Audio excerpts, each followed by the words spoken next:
Hey there. Today on Bikes We Ride, we're going to talk about my Niner RLT 9 RDO that I've been riding for the last 3 years. Let's get into it.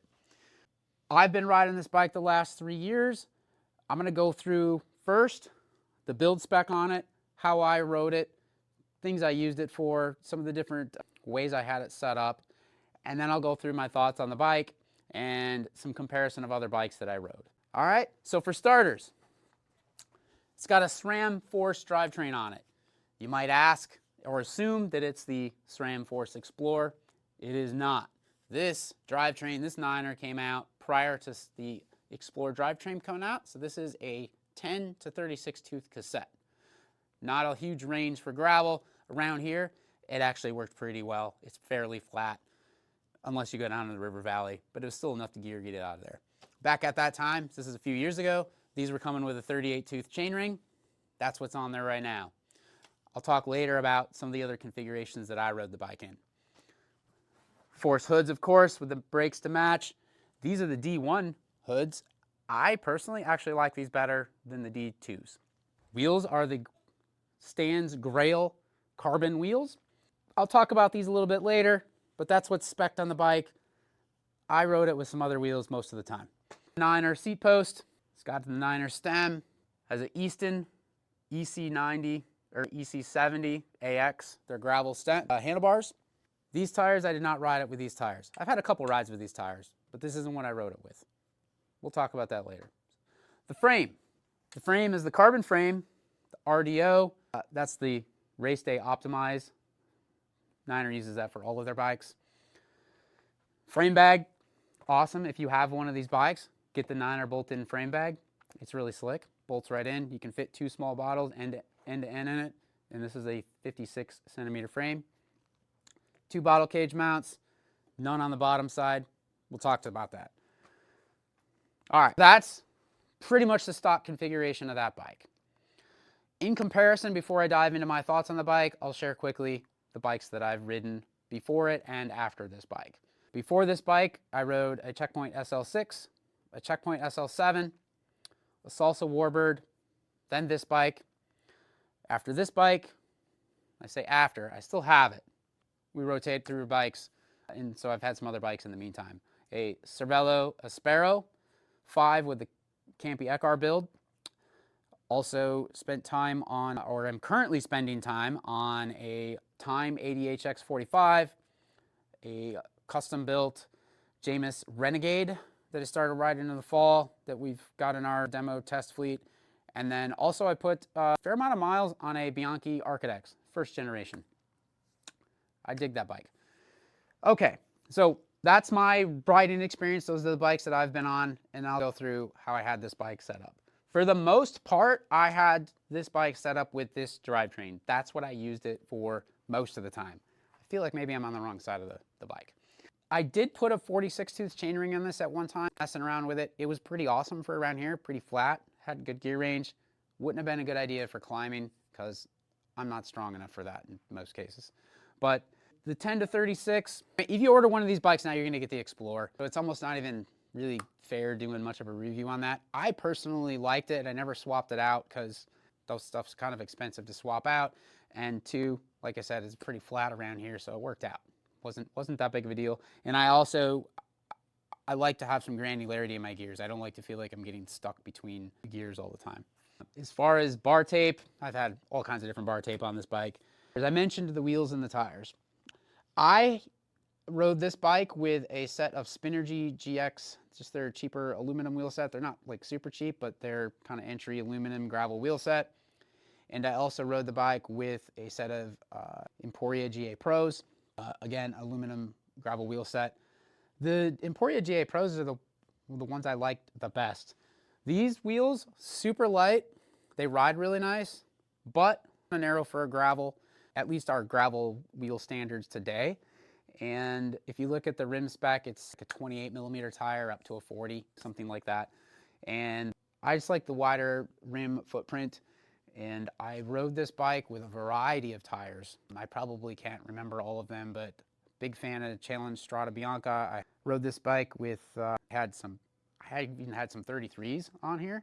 I rode this bike with some 40s of the Strada Biancas and some Vittoria gravel tires. I think the Torino Dries, but a variety of tires. So I'll give you an idea. Back to the wheels, out of the box, factory, the build and the bikes that we sold with these, we had to true them up after they got ridden in for a bit. And the same thing happened with mine. Just mounting a tire on them, had to pop the tire off and re-true the wheels. So they didn't hold true that great. On to what I thought about the bike. This bike is fantastic. It's a fantastic all-around bike.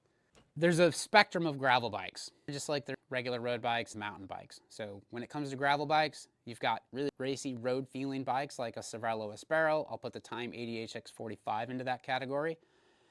And then you've got mountain bikey type gravel bikes like Salsa Cutthroat.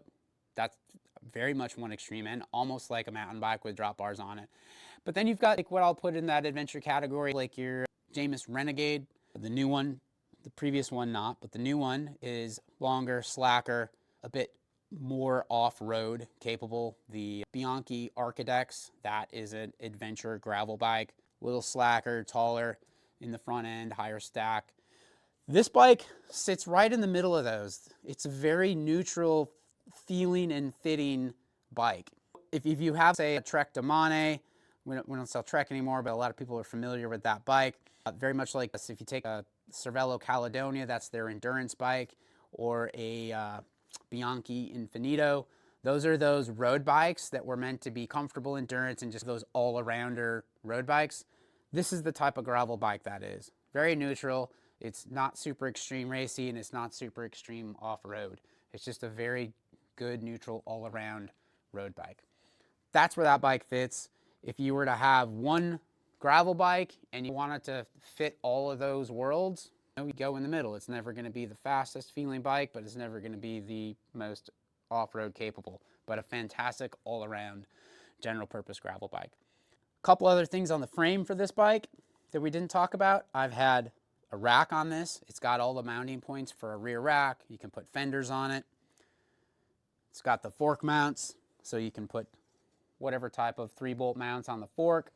I had the Ortlieb packs mounted on it. A couple other things that I would change about the bike. When it comes to the frame, there's no down tube cage mounts. I like that for either putting a storage can, just mounting whatever you need to, or just throwing an extra water bottle on there for those long trips. I used a kind of a strap-on accessory bottle cage mount. So if I had a long day and I didn't want to put a hydration pack on, I could put 2 bottles in the bag and 3 on the frame. This bottle cage mount should be a little bit lower, maybe like 20 millimeters lower. It would still fit. Service on this bike, one of the things I really do like about this bike is serviceability. It's really good. Like, so headset wise, the cables don't run through the headsets like they're doing on a lot of the new bikes now. The cable and housing runs, they're fully tubed through the frame, or at least through the down tube, so they pop out here behind the bottom bracket, and then you can feed them in to the chain stays. As far as, it's a PF30 bottom bracket. I know people don't like the press fit bottom brackets. I'd prefer a threaded one as well, but there's reasons and there's purpose for the press fit ones. If you have issues with your press fit bottom bracket, that's a whole nother deal, but just get a thread together. Cane Creek makes a great one, and the Wheels Manufacturing makes a nice thread together as well. There's options out there to solve your problem. Most of the time when somebody brings a bike in and says their bottom bracket's creaking, it is not the bottom bracket. Check the headset and the seat rails. But that's the bike. I liked it. It's near the top of the list. I used to hands down say if I had one drop bar road gravel bike and I needed to ride gravel and road and just wanted a good all-arounder, that this was it. This was the bike. I started to go back on that a little bit because there's some really awesome stuff out there and we've gotten some more bikes in, so it's hard to pick. I love the Time 80HX45. I absolutely love riding that bike. But it doesn't have rack mounts and that type of thing, and it doesn't have lots of tire clearance. This bike will fit 50 millimeter tires. The new Jamis Renegade, I think, is a good competitor to it as well, and probably a little more comfortable and off-road capable. And I think the Bianchi Archidex will give it a run for its money as well. This frame's been out for a long time, so it's probably due for some update at some point. But be honest with you, I don't want them to update it a lot. I think a lot of the gravel bikes on the market have either swayed really mountain bikey or going really racy. And I think we need some bikes that are in the middle of that spectrum. They're just good all around drop bar, all road bikes with a lot of capability. So, and that's where this bike falls. It's a good bike. Thanks for tuning in.